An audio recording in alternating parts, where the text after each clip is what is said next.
बिस्मिल्लाहिर्रहमानिर्रहीम। अस्सलाम वालेकुम डियर स्टूडेंट्स, मैं हूं आपका टीचर मोहम्मद ज़ुहैब खान और आपको खुशामदीद कहता हूं आपके अपने यूट्यूब चैनल MZK मैथमेटिक्स में। डियर स्टूडेंट्स, हमने क्लास 11 मैथमेटिक्स सब्जेक्ट में एक्सरसाइज 2.2 स्टार्ट किया था। आज कुछ मज़ीद क्वेश्चन को सॉल्व करेंगे। तो क्वेश्चन नंबर 18 में कह रहे हैं कि if A and B are non singular matrices then show that. पहले पार्ट में कह रहे हैं कि A इनवर्स का whole inverse equal to A। कह रहे हैं कि हमने आपको दो मैट्रिसेस दिए हुए हैं और वो नॉन सिंगुलर मैट्रिसेस हैं। सर, नॉन सिंगुलर मैट्रिक्स का क्या मतलब होता है? नॉन सिंगुलर मैट्रिक्स का मतलब ये होता है कि जिसका determinant not equal to zero हो, यानी जिसका इनवर्स एग्जिस्ट करता हो। ठीक है ना? यानी ए एक ऐसा मैट्रिक्स है जिसका इनवर्स एग्जिस्ट कर रहा है। क्यों इनवर्स एग्जिस्ट करे? क्योंकि ये नॉन सिंगुलर मैट्रिक्स है। नॉन सिंगुलर मैट्रिक्स का इनवर्स एग्जिस्ट करता है। तो सोल्यूशन में हम लिख देंगे कि as A is non singular matrix, तो इसका इनवर्स एग्जिस्ट करेगा ना। तो बाय डिफिनीशन इनवर्स की क्या डिफिनीशन है? अगर मैं इस ए मैट्रिक्स को ए इनवर्स के साथ मल्टीप्लाई कर लूं, या आप ए इनवर्स को ए के साथ मल्टीप्लाई कर ले, तो इससे क्या आएगा? इससे आइडेंटिटी मैट्रिक्स आएगा। तो इसको मैं इक्वेशन 1 का नाम दे देता हूं। ठीक है, अब करेंगे क्या? कंसिडर कर ले कि ए इंटू ए इनवर्स, ए जो है ए इनवर्स ये आइडेंटिटी मैट्रिक्स के बराबर है, यानी ये आई के बराबर है आइडेंटिटी मैट्रिक्स। इनवर्स की यही डिफिनेशन है। मैं कहता हूं कि 2 का इनवर्स 1/2 है रियल नंबर में, तो इसका क्या मतलब है कि सर इससे आइडेंटिटी आना चाहिए, मल्टीप्लिकेटिव आइडेंटिटी 1 आना चाहिए। 2 के साथ कैंसिल 1 आ रहे हैं ना। या मैं कहता हूं कि 1/2 का जो इनवर्स है वो 2 है।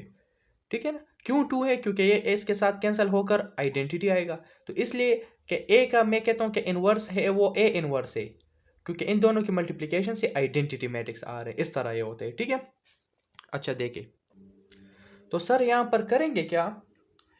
ए और ए इनवर्स है, आपने दोनों साइड पर इनवर्स अप्लाई करना है। ठीक है, यहां पर लेफ्ट हैंड साइड पर भी इनवर्स ले ले और आइडेंटिटी मैट्रिक्स पर भी आपने इनवर्स लेना होगा।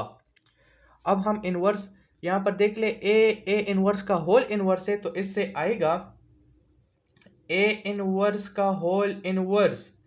पहले यानी ये होल इनवर्स है, अब हम अलग अलग इनवर्स ले सकते हैं ना। तो सबसे पहले इस ए इनवर्स पर आप इनवर्स ले ले और बाद में ए पर ले ले, तो ये बनेगा ए इनवर्स।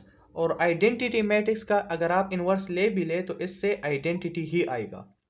ठीक है, देखिए, अगर आप इनवर्स होल इनवर्स वो अलग अलग लेना चाहते हैं, या इवन अगर आप ट्रांसपोज भी लेना चाहते हैं ना, तो उसका ऑर्डर रिवर्स हो जाते हैं। ये हमने क्वेश्चन नंबर 17 में भी शो किया था कि ए बी का होल इनवर्स वो बराबर आ रहा था बी इनवर्स और ए इनवर्स के।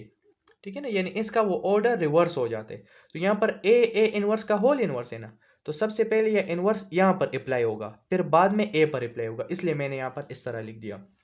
ठीक है, तो यहां पर आ जाएगा A inverse whole inverse A inverse equal to आई।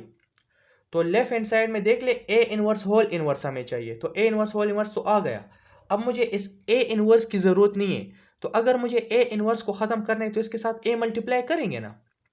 ठीक है, तो हमने क्या करना होगा कि post multiply by A, post multiplied by A, यहां पर आप लिख ले कि post multiplied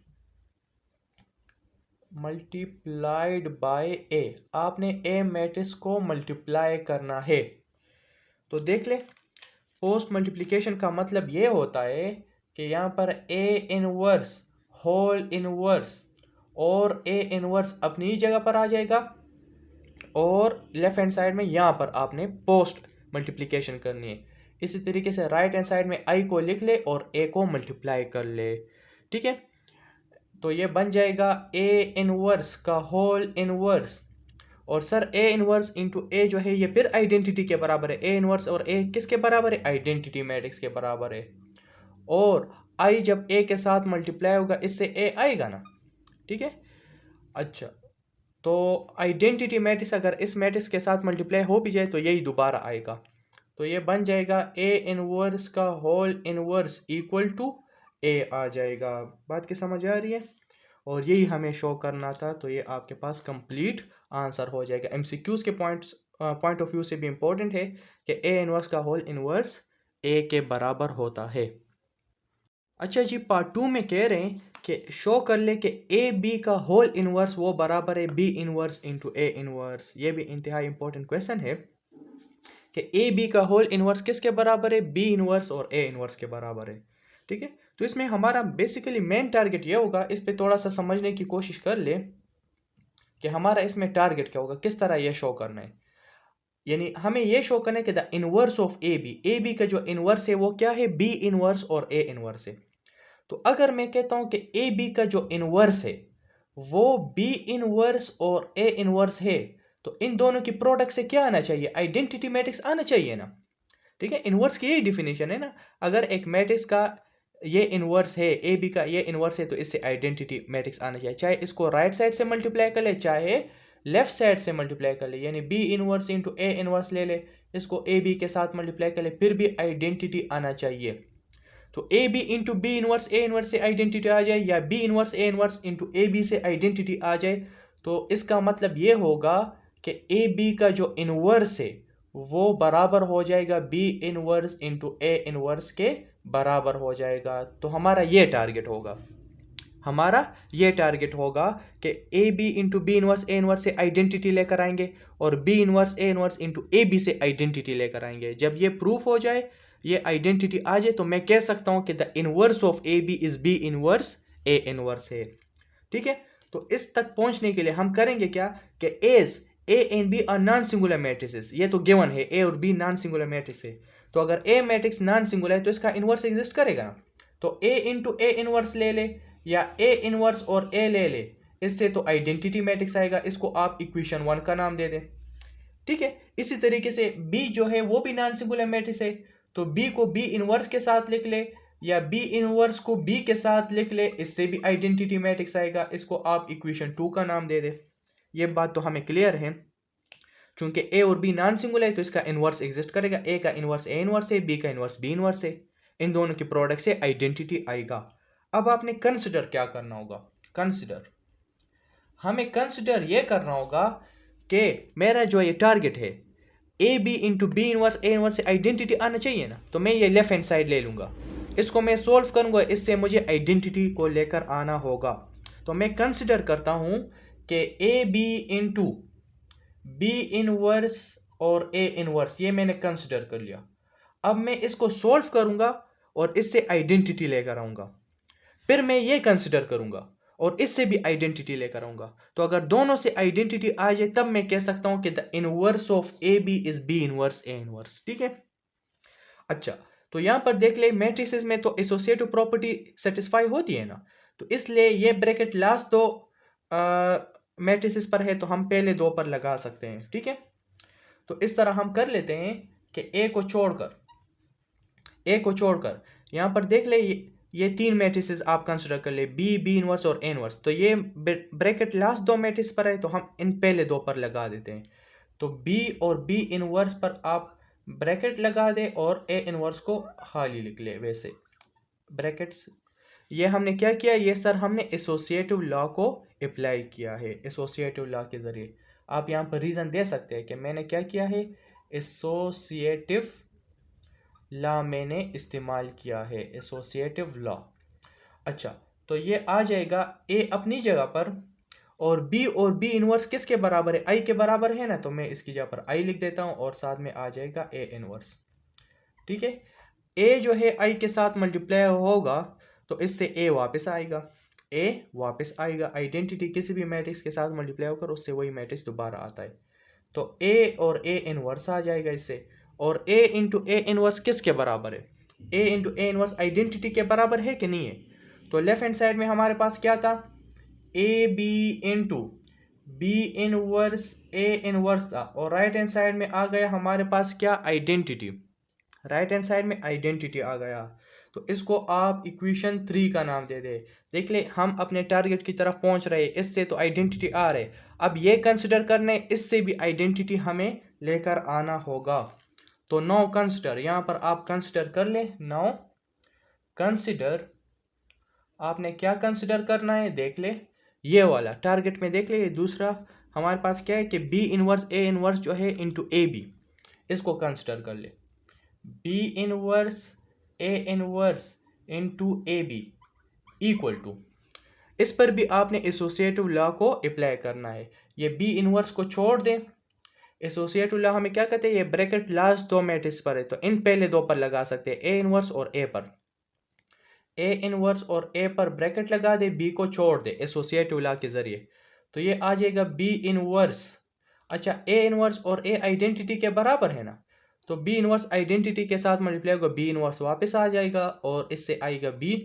B inverse B किसके बराबर है, आइडेंटिटी के बराबर है। लेफ्ट हैंड साइड में क्या है, B inverse into A inverse और ए बी है, और राइट हैंड साइड में आइडेंटिटी आ रहा है, इसको आप इक्वेशन 4 का नाम दे दें। ठीक है, इक्वेशन 3 की तरफ भी देख ले, इक्वेशन 4 की तरफ भी देख ले। तो मैंने कहा था ना कि अगर A B into B inverse A inverse से आइडेंटिटी आ जाए, B inverse A inverse into A B से आइडेंटिटी आ जाए, तो इसका मतलब क्या होगा, इसका मतलब ये होगा कि ए बी का होल इनवर्स बराबर होगा B inverse into A inverse के। तो 10 from equation 3 and 4 we can conclude that the inverse of A B is B inverse A inverse. तो मैं यहाँ पर लिख देता हूँ, thus from equation 3 and 4 we conclude that AB whole inverse is equal to B inverse into A inverse, और ये आपका कंप्लीट आंसर हो जाएगा। यानी मतलब ये है कि the inverse of A B का जो इनवर्स है वो बी इनवर्स ए इनवर्स है। क्यों ए बी का inverse B inverse A inverse है, क्योंकि इन दोनों की प्रोडक्ट से आइडेंटिटी आ रहा है। ठीक है, इन दोनों की प्रोडक्ट से आइडेंटिटी आ रहा है, ये देख लें, इन दोनों की प्रोडक्ट से आइडेंटिटी आ रहा है, इन दोनों की प्रोडक्ट से आइडेंटिटी, इसलिए ये एक दूसरे के इनवर्स हो जाएंगे। ये आपका क्वेश्चन नंबर 18 कंप्लीट हुआ। क्वेश्चन नंबर 19 में कह रहे हैं कि let A equal to 2 3 minus 1 1, हमें एक स्क्वायर मैट्रिक्स गिवन है, वेरीफाई दैट ए इनवर्स का होल ट्रांसपोज ये बराबर होगा ए ट्रांसपोज का होल इनवर्स। ठीक है, तो सबसे पहले हमें लेफ्ट हैंड साइड लेना होगा, ए इनवर्स होल ट्रांसपोज। सबसे पहले हमें क्या फाइंड करेंगे, ए इनवर्स फाइंड करेंगे, उससे जो मैट्रिक्स आएगा फिर उसका आपने ट्रांसपोज लेना होगा, तो वो आपके पास लेफ्ट हैंड साइड आ जाएगा। इनवर्स किस तरह फाइंड करेंगे, we know that 1 over A inverse बराबर होते हैं 1 over A determinant adjoint of A. First we find A determinant, तो हमें पहले ए डिटरमिनेंट को फाइंड करना होगा, तो इस मैट्रिक्स को डिटरमिनेंट फॉर्म में लिख ले, 2 3 minus 1 1। Sir by cross multiplication करेंगे, दरमियान में माइनस लगाएंगे, 2 1 के साथ मल्टीप्लाई होगा 2, माइनस माइनस 1 3 के साथ मल्टीप्लाई होगा -3 आएगा, लेकिन एक माइनस बाहर है तो ये +3 बन जाएगा, विच इज इक्वल टू 5 आ रहा है। तो ए डिटरमिनेंट की वैल्यू आ जाएगी 5। अब क्या फाइंड करना है, एडजॉइंट ऑफ ए। तो अब हम फाइंड करते हैं एडजॉइंट ऑफ ए। एडजॉइंट किस तरह फाइंड करेंगे, इंतहाई आसान है। सर ये जो मैट्रिक्स है इसमें प्रिंसिपल डायगोनल के एलिमेंट्स की पोजीशन को आप चेंज कर ले, 2 1 है तो 1 2 कर ले, और नॉन डायगोनल एलिमेंट्स के साइन को चेंज कर ले, ये +3 है तो -3 बन जाएगा, -1 है तो +1 बन जाएगा। ठीक है, अब इनको आपने इक्वेशन 1 में पुट करना है, तो यहाँ पर लिख ले कि सो इक्वेशन 1 बिकम्स, इसको आप इक्वेशन 1 में पुट कर ले तो आपके पास ए इनवर्स आ जाएगा। ठीक है, यहाँ पर आप लिख सकते हैं equation 1 implies that A inverse equal to 1 over A determinant की वैल्यू है 5, एडजॉइंट ऑफ ए की वैल्यू है 1 -3 1 2। इसको आप अंदर भी मल्टीप्लाई कर सकते, तो 1/5 को अंदर मल्टीप्लाई कर ले आएगा 1/5 -3/5 1/5 एंड 2/5 आ जाएगा। तो ये तो ए इनवर्स की वैल्यू आ गई, देख ले एक मैट्रिक्स आ गया। लेफ्ट हैंड साइड में हमसे क्या मांगा जा रहा है कि ए इनवर्स का होल ट्रांसपोज। अब करना क्या है कि इसका हमें ट्रांसपोज लेना होगा, तो इसका ट्रांसपोज ले ले, ए इनवर्स होल ट्रांसपोज। तो ट्रांसपोज का क्या मतलब है कि नंबर ऑफ रोज को इंटरचेंज के लिए कॉलम में, फर्स्ट रो फर्स्ट कॉलम में चेंज हो जाएगा 1/5 एंड -3/5 आ जाएगा, सेकेंड रो सेकेंड कॉलम में तो 1/5 एंड 2/5 आ जाएगा। तो सर ये आपके पास क्या आया, ये आपके पास लेफ्ट हैंड साइड आया, इसको आपने याद रखना है। अभी हमें राइट हैंड साइड को सॉल्व करना है, उससे भी यही आंसर आना चाहिए, तब आपके पास left hand side right hand side के बराबर होगा। Now taking right hand side, right hand side में क्या है, ए ट्रांसपोज का होल इनवर्स है। सबसे पहले हमें क्या फाइंड करना होगा, ए ट्रांसपोज फाइंड करना होगा। तो चले ए मैट्रिक्स को हम लिख देते हैं, उसका ट्रांसपोज लेते हैं। ए मैट्रिक्स कौन सा है, 2 3 -1 1।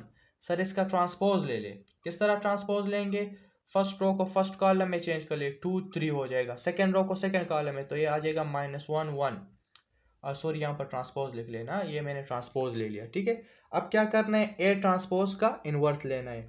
Know taking inverse of this A transpose matrix, तो ये बन जाएगा ए ट्रांसपोज का इनवर्स बराबर होता है 1 डिवाइड बाय ए ट्रांसपोज का determinant adjoint of A transpose. इसको आप चलो इक्वेशन 2 का नाम दे दें, ठीक है। फर्स्ट ऑफ ऑल हम क्या फाइंड करेंगे, ए ट्रांसपोज का डिटर्मिनेंट फाइंड करेंगे। तो ए ट्रांसपोज डिटर्मिनेंट, तो ए ट्रांसपोज को हमने डिटर्मिनेंट फॉर्म में लिखना है 2 माइनस 1 और क्या है 3 1 है। बाई क्रॉस मल्टीप्लिकेशन करेंगे, दरमियान में माइनस लगाएंगे। 2 मल्टीप्लाई 1 से 2 आते हैं माइनस, 3 मल्टीप्लाई माइनस 1 से -3 आ रहा है, लेकिन एक माइनस बाहर है तो ये +3 बन जाएगा विच इज इक्वल टू 5। तो ए ट्रांसपोज का डिटरमिनेंट 5 आ रहा है। Now we find adjoint of A transpose, adjoint of A transpose. तो जो ए ट्रांसपोज मैट्रिक्स है ये वाला, इसका एडजॉइंट लेना है, प्रिंसिपल डायगोनल के एलिमेंट्स का पोजीशन को चेंज करना है। 2 1 है तो 1 2 लिख ले, और नॉन डायगोनल एलिमेंट्स के साइन को चेंज करना है। -1 है +1, +3 है तो -3 बन जाएगा। सो इक्वेशन 2 बिकम्स, आप यहाँ पर लिख ले, सो इक्वेशन 2 बिकम्स, या putting these values in equation 2, या इस तरह लिख ले, सो इक्वेशन 2 बिकम्स। इन तमाम को इक्वेशन 2 में आपने पुट करना है। Equation 2 implies that, equation 2 implies that left hand side पे A transpose whole inverse which is equal to 1 divided by A transpose determinant, A transpose determinant की वैल्यू है 5, adjoint of A transpose, adjoint of A transpose की value है 1 1 -3 2 है। इसको आप अंदर multiply कर ले तो आपके पास राइट हैंड साइड आ जाएगा। A transpose whole inverse equal to, इससे आएगा सर 1/5 -3/5 एंड 2/5 आ जाएगा which is exactly equal to left hand side. तो ये तो आपके पास राइट हैंड साइड की वैल्यू आ गई, और लेफ्ट हैंड साइड से भी यही आंसर आ रहा था। तो आप लिख सकते हैं कि 10 left hand side equal to right hand side, left hand side और राइट हैंड साइड की वैल्यू बराबर आ गई है। तो इसी के साथ आपका एक्सरसाइज 2.2 कंप्लीट हुआ।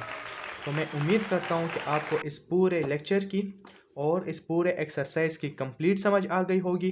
फिर भी कोई मसला हो, किसी स्टेप की समझ ना आई हो, किसी क्वेश्चन की समझ ना आई हो, तो बिल्कुल आप कमेंट सेक्शन में पूछ सकते हैं, मैं आपको ज़रूर रिप्लाई दूंगा। आज के लिए इतना काफ़ी है, फिर मुलाकात होगी नेक्स्ट लेक्चर में। तब तक के लिए wish you all the best. Thank you. अस्सलाम वालेकुम।